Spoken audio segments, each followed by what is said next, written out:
সব কামে কষ্টৰ হয় বন্ধু, সব কামে কষ্টৰ। মই নাৰ্চাৰীৰ কাম কৰি আছিলোঁ। আমাৰ নাৰ্চাৰী কাম এইকেইটা হ'ল আমাৰ বাগানবেলিয়া ফুলৰ পুলি। এইকেইটাত বহুতকেইটা বন হৈছিল ইয়াতে। মই বনকেইটা উঠাব যায় বাগানবেলিয়াৰ এইগিলা কাটা যে আছে, কাটাগিলা দি মোৰ হাতটো কাটি গৈছে। এইফালে ফুটা হৈছে, চাওক তেজ ওলাই আছে, আৰু এইফালেও কাটি গৈছে, চাওক পূৰা তেজ ওলাই আছে। খালি চালে নহ'ব, সব কামে কষ্ট আছে ভাই। পূৰা তেজ ওলাই আছে, জ্বলি আছে মোৰ এতিয়া। কিমান ডেঞ্জাৰ কাটা চাওক না, এয়া কাটা।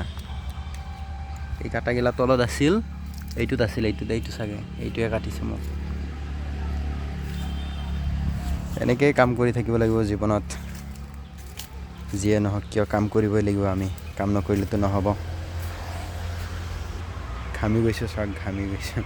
ভিডিঅ'টো লাইক কৰি দিব আৰু চেনেলটো ছাবস্ক্ৰাইব কৰি দিব। এনেকৈ কাম কৰি থাকিব।